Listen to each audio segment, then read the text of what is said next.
It was the winter of 1944.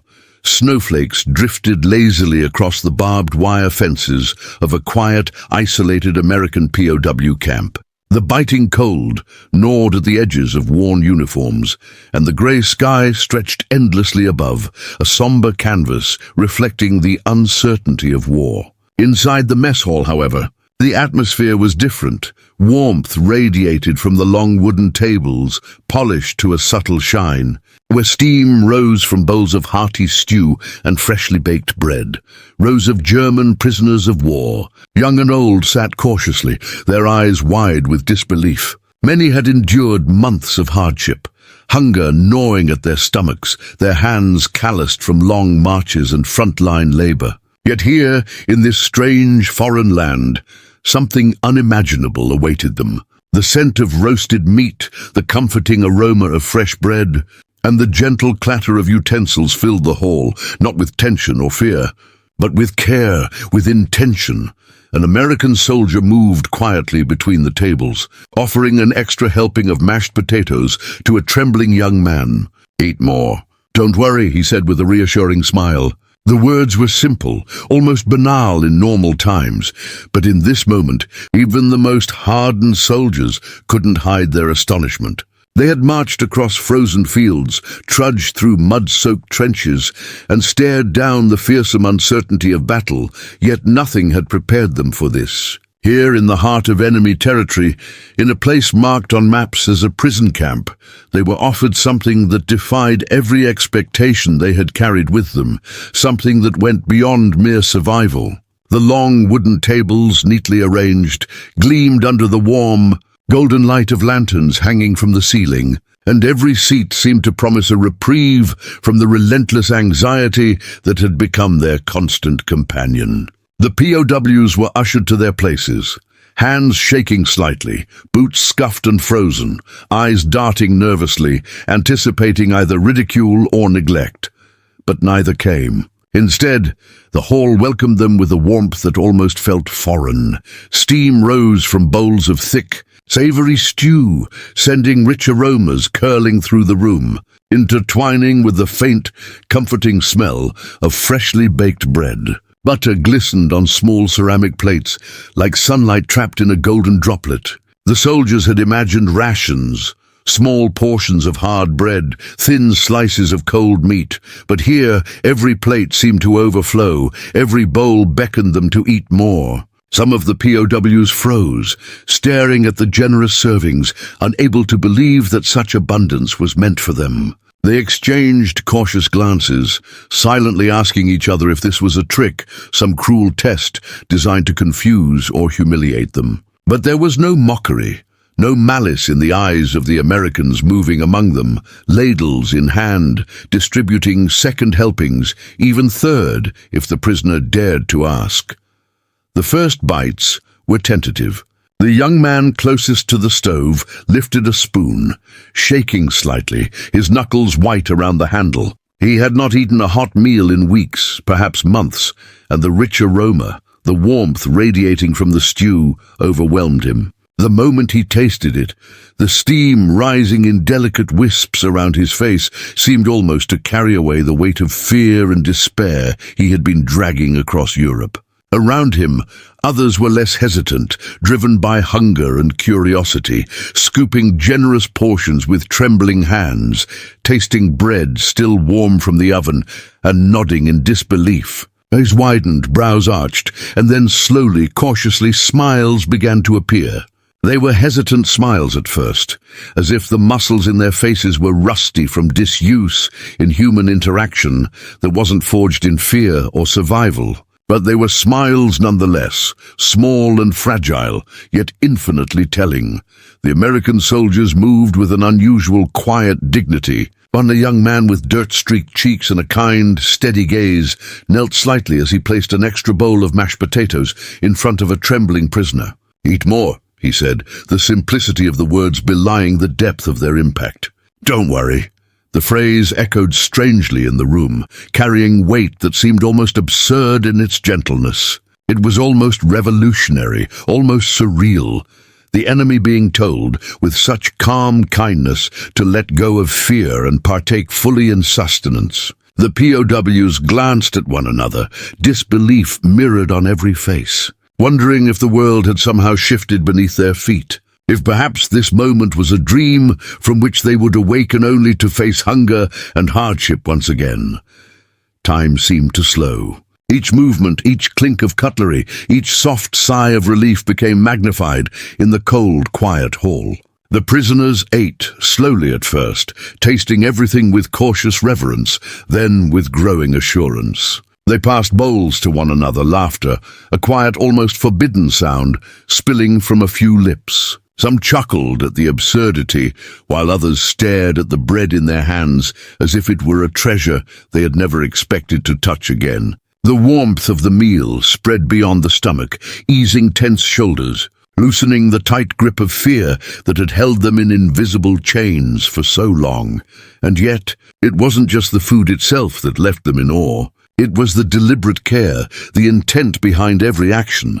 The Americans were not performing for inspection or for a visitor's eyes. There was no audience to witness this gesture, only the raw humanity of giving. They moved between the tables with quiet attentiveness, speaking softly, smiling gently, encouraging the POWs to take more, to eat without guilt, to feel safe. The prisoners had been conditioned to expect cruelty, to anticipate neglect, and here, in stark contrast, every gesture radiated generosity, empathy, and respect. Some of the older men, who had seen friends die in trenches and villages across Europe, found their eyes misting, their hearts stirred in ways they had long buried beneath layers of hardened stoicism. Even those who remained skeptical, who clenched their fists or turned away from seconds, could not entirely resist. The sensory assault of warmth, aroma, and flavor acted as a slow revelation. They had survived countless battles, but the true battle now seemed to be for their disbelief, to allow themselves to accept kindness without suspicion. And in that acceptance, a fragile, almost imperceptible transformation began. The rigid lines of fear softened, the tension in their bodies released in imperceptible increments, and a new understanding began to creep into their consciousness, that even in war, humanity could survive. Outside, the snow continued to fall, muffling sounds of the world beyond the fences. Inside, the prisoners ate. Some spoke quietly to their neighbors, tentative words in a language that had been sharpened by conflict, now softened by warmth and shared sustenance. Laughter, quiet at first, began to spread. Hands reached out to pass bread, nods of gratitude exchanged over steaming bowls, and even a fleeting touch on a shoulder, a gesture of reassurance, seemed monumental in its simplicity. In a world where fear had dictated every action, this small hall, filled with the smell of roasted meat and fresh bread, had become a sanctuary of astonishment. And as the meal progressed, the repeated refrain, "Eat more, don't worry," wove itself into the memory of every prisoner. The words, simple as they were, encapsulated something larger, a rare, almost miraculous assertion of kindness in the midst of chaos. For a fleeting hour, the lines of enemy and ally blurred, replaced by the universal language of generosity. The POWs could not have known, at that moment, how profoundly this experience would lodge itself in their memories, how it would later serve as a touchstone for what humanity could look like, even in the darkest of times. No one left the mess hall unchanged. The young and the old, the hardened and the weary, were united in their astonishment. They had anticipated hostility, suspicion, and deprivation, and instead they found warmth, care, and abundance. They ate with gratitude, with incredulity, and with a cautious joy that slowly, irrevocably began to take root. It was not just a meal, it was a statement, a demonstration, a quiet rebellion against the cruelty that had defined so much of their lives. And as they finally leaned back from the table, stomachs full and hearts cautiously lighter, they carried with them an astonishment that words could scarcely capture. A silent acknowledgement that what they had experienced here could never be It wasn't just the food that left the German prisoners of war astonished. It was the quiet, deliberate humanity behind every gesture. They had entered the mess hall expecting rules, cold efficiency, or perhaps the indifference of men who had grown accustomed to viewing them as nothing more than numbers on a roster. But instead, they were met with a presence that was almost gentle in its attention, a calm that seemed to ripple through the air as the American soldiers moved from table to table. Every action carried a weight of intention, a careful ladle of stew poured into a bowl, a loaf of bread sliced and handed over with a nod, a simple smile that suggested recognition of their very existence. The POWs watched in disbelief, the walls of suspicion built over months of hardship and mistrust cracking just slightly, letting in the warmth of something they had almost forgotten existed: kindness. Some of the prisoners, particularly the older men, observed quietly at first, their eyes scanning the hall as if trying to detect a hidden motive. Their hands rested on the edges of tables, knuckles pale from tension, and yet the atmosphere defied expectation. One young German soldier, barely more than a boy, watched as a burly American gently placed a bowl of soup in front of a trembling POW. The American's words were soft but deliberate. "Don't worry, eat as much as you need." There was no sarcasm, no hidden cruelty. The boy's eyes widened, and for the first time in months, he allowed himself to believe that the words were true. He lifted the spoon, feeling the warmth of the liquid, tasting the care embedded in the act. Around him, others mirrored the experience, some daring to laugh quietly. A sound that felt strange, almost illicit, yet liberating. The American soldiers moved with an unhurried grace that seemed almost ceremonial. Each gesture, whether it was refilling a cup or nudging a plate closer to someone too shy to ask, communicated an unspoken message. You are not forgotten, you are not invisible, you are human. The POWs, who had long been reduced to the uniform they wore and the identification number they carried, felt a strange sense of recognition as individuals. Conversations began to emerge, timid at first. A whispered question about the food, a shy thank you, a shared glance accompanied by a small nod. The barriers of language, expectation, and fear began to erode, replaced by the universal understanding of generosity, empathy, and simple human connection. It was in these small exchanges that the depth of the Americans' intention became clear. "Don't worry," the soldiers repeated with calm consistency, a phrase so simple yet so profound that it seemed almost miraculous. It reached beyond the surface, brushing against months of accumulated anxiety, fear, and mistrust. One older prisoner, who had survived artillery barrages, air raids, and the relentless cold of Eastern Europe, found himself trembling, not from hunger, but from the shock of being treated with a decency he had long believed was absent in the world. Another, younger and lean from months of rationed meals, laughed quietly to himself, tears pricking the corners of his eyes as he realized that this warmth, this attention, this care, was not an illusion. The hall itself seemed to participate in this quiet miracle. The golden light of lanterns cast gentle shadows, flickering across the polished tables and the wide-eyed faces of the prisoners. Steam rose from the bowls, curling in delicate spirals that seemed almost to carry the warmth of the soldiers' gestures into the very air. The room, which should have been defined by its function as a prison facility, had been transformed into a temporary sanctuary, a space where the rigid lines of wartime roles blurred, and the human need for compassion eclipsed the omnipresent shadow of conflict. Even the smallest movements, the soft shuffle of boots, the quiet clatter of utensils, felt imbued with meaning. The POWs were beginning to understand that this was not a performance. It was reality. A reality in which their captors recognized them as more than prisoners of war. Slowly, some of the prisoners began to reciprocate in subtle ways. A shy nod of gratitude, a quiet smile, a hand reaching out to accept a slice of bread. They were gestures almost imperceptible, yet monumental in their significance. Trust was tentative, delicate, but it was growing. The boy who had first tasted the soup returned for a second helping, his movements more assured, his expression less guarded.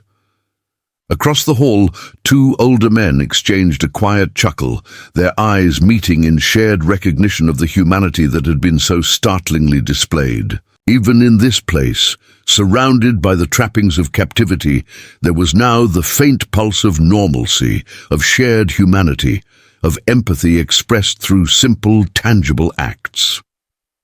The POW's astonishment was amplified by the patience and attentiveness of the Americans. No one rushed them. No one demanded compliance beyond the invitation to eat, to exist as humans in a temporary reprieve from the relentless machinery of war. Plates were refilled without ceremony, bowls topped with care, bread offered generously. In a world defined by scarcity and suspicion, this abundance was revolutionary. It was a quiet rebellion against the cruelty and indifference that had marked their lives up to that point. And the repeated refrain, "Eat more, don't worry," began to take on the cadence of a mantra, a soothing counterpoint to the dissonance of their memories of battlefields, forced marches, and frozen nights. With each passing minute, the atmosphere in the mess hall shifted.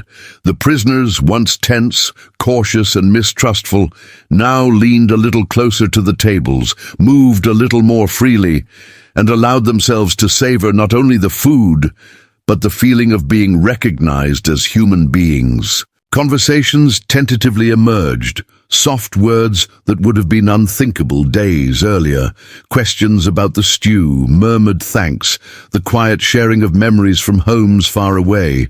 Even small gestures like offering a piece of bread to a neighbor carried enormous weight, signaling the beginnings of an internal transformation. The prisoners were learning, in the most subtle and profound ways, that kindness could exist even in the midst of conflict, and that it could shape not only an hour, but the memory of a lifetime. By the time the meal reached its conclusion, the POWs were no longer the same men who had entered the hall. They had been touched subtly and irrevocably by the intention, patience, and humanity of the Americans who had served them. The young soldier who had hesitated at the first bite now sat with a calm assurance, sharing a quiet smile with his neighbor. The older men exchanged knowing glances, silently acknowledging the impossible generosity they had witnessed, and the repeated, gentle words, "Eat more, don't worry," lingered in the hall, a quiet echo that would follow them long after. The steam had risen from the last bowl, long after they had returned to the cold reality of the world beyond the fences. In that small hall, under the soft glow of lantern light and the warmth of human attention, the prisoners had experienced a revelation. They had tasted not only food, but the extraordinary capacity of human beings to care for one another, even across the rigid boundaries imposed by war. They had discovered that empathy could survive in a place defined by conflict, that generosity could flourish even in a setting meant to dehumanize, and they had been given, for one brief, shining hour, a glimpse of what it truly meant to be treated as a human being. For those who experienced it, the meal became far more than a simple act of nourishment. It became a memory, etched indelibly into their very souls, a moment that seemed suspended outside the normal flow of time. Each bite, each smile, each gentle nudge from an American soldier to eat more transcended the physical hunger that had gnawed at them for weeks, months, even years. It spoke to a deeper, almost forgotten hunger, the hunger to be seen, to be acknowledged, to exist without fear, without suspicion, without the constant reminder of their captivity. As they chewed slowly, savoring the warmth of the stew, the softness of the bread, and the richness of the butter, a quiet transformation was taking place. Inside that mess hall, a place designed for restraint and control, the prisoners were beginning to understand that something extraordinary had been extended to them: trust, respect, and a rare, fragile glimpse of humanity that defied the brutal logic of war. Even as the meal progressed, the POWs could not help but notice the subtleties of the environment around them. The American soldiers moved with a quiet attentiveness that contrasted sharply with the rigid, militarized efficiency of their own officers at the front. Each plate offered was a deliberate act. Each word spoken carried intention. Each gesture seemed designed to reassure, to comfort, to communicate. You are safe here. You are recognized. You are allowed to be human. Some prisoners, who had grown hardened and weary from the relentless hardship of life on the front lines, found themselves softening, their bodies releasing the tension that had been held in check for so long. Shoulders lowered, eyes relaxed, and even hesitant smiles began to appear. In that fleeting, surreal hour, the walls erected by fear and mistrust began to crumble, replaced by something infinitely more profound: the understanding that compassion could exist even across the boundary of enemy lines. It was a transformation both subtle and sweeping. One young soldier, barely more than a boy, laughed quietly to himself after daring to take a second helping of bread. He glanced at the American soldier who had offered it, catching a gentle, almost imperceptible nod of approval in return. The connection was wordless, yet its impact was monumental. Nearby, an older man, whose eyes had long been hardened by the loss of comrades and the horrors of battle, leaned back slightly in his chair, allowing himself to feel the warmth that radiated not just from the food, but from the quiet attentiveness of the men serving him. He looked around the hall at faces that mirrored his astonishment, and realized that this small, seemingly mundane act of generosity had created a shared understanding, a collective acknowledgement of humanity that transcended rank, nationality, and circumstance. The prisoners began to speak softly to one another, cautious at first, their voices barely rising above the gentle hum of the mess hall. They shared observations about the food, commented on the richness of the flavors, and exchanged quiet chuckles over small, almost trivial matters: a dropped spoon, a shy glance, a shared nod. Yet beneath these light exchanges lay something far more significant: the dawning awareness that they were experiencing a moment of communion that defied the harsh divisions of the outside world. In that space, there were no enemies, no victors, no victims.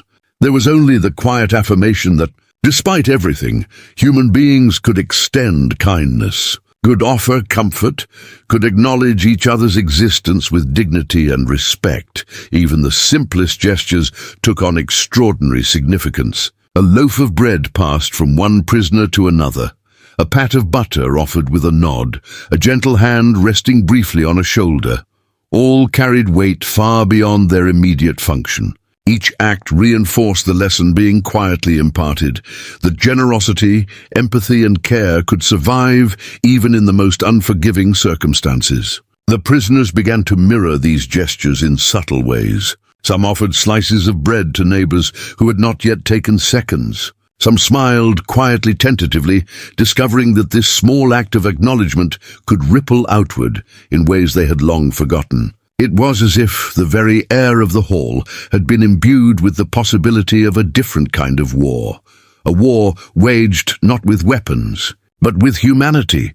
The warmth of the meal and the environment was amplified by the physical surroundings, which contributed to the surreal nature of the experience. The glow of lanterns bathed the long wooden tables in soft light, illuminating faces full of astonishment, relief, and slowly, cautious joy. Steam rose from bowls of stew, curling in elegant spirals toward the ceiling, carrying with it the aroma of home, of sustenance, of care.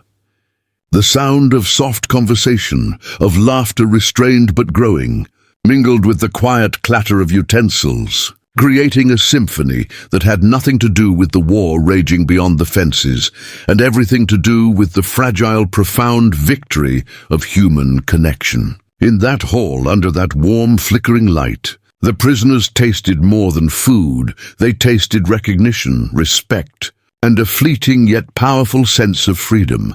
As the meal drew to a close, the prisoners leaned back from their tables, stomachs full and hearts irrevocably changed. The simple refrain repeated by the American soldiers, "Eat more, don't worry," lingered in the air, wrapping around their thoughts like a protective cloak. For the first time in months, perhaps years, they felt a sense of calm, a fragile but real sense of security, and the knowledge that they had been treated not merely as captives, but as people worthy of care. Even after leaving the mess hall, after returning to the barracks or walking through the cold, snow-laden campgrounds, the memory of that warmth and generosity followed them. It became a touchstone, a reminder that humanity could survive even in the harshest of conditions, and that acts of kindness, no matter how small, could leave an imprint lasting far longer than the physical experience itself.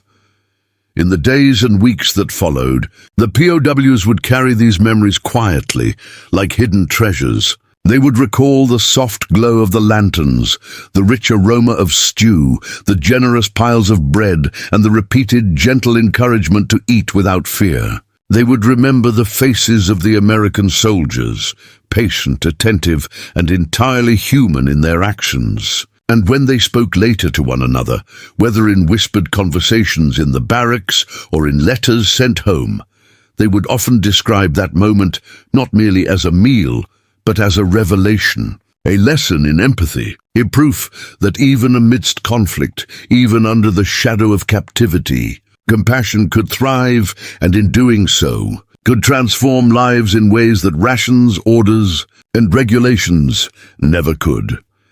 The memory of that meal became more than just a fleeting impression. For some, it was a quiet reassurance that the world contained pockets of goodness, moments of clarity in which the chaos of war could be paused, even if only briefly. For others, it was a profound shock, a recalibration of what they believed to be possible, that a stranger could care, that generosity could be extended without expectation, and that simple words, spoken quietly, calmly, with intention, could carry the weight of entire lifetimes of hope. And as they left the mess hall, stepping once more into the cold reality of the camp, each prisoner carried a small private spark, the knowledge that they had witnessed something extraordinary, something that would remain with them long after the war had ended. In that moment, the walls of the mess hall became more than physical structures. They became a sanctuary. The tables, laden with food, became altars of empathy. The quiet gestures of the American soldiers became sermons in the silent language of care. And the German POWs, astonished and humbled, realized that the meal they had shared was a fleeting but eternal testament to the enduring power of human kindness. In a world dominated by conflict, it was a quiet miracle, one that left an imprint far deeper than hunger could ever reach.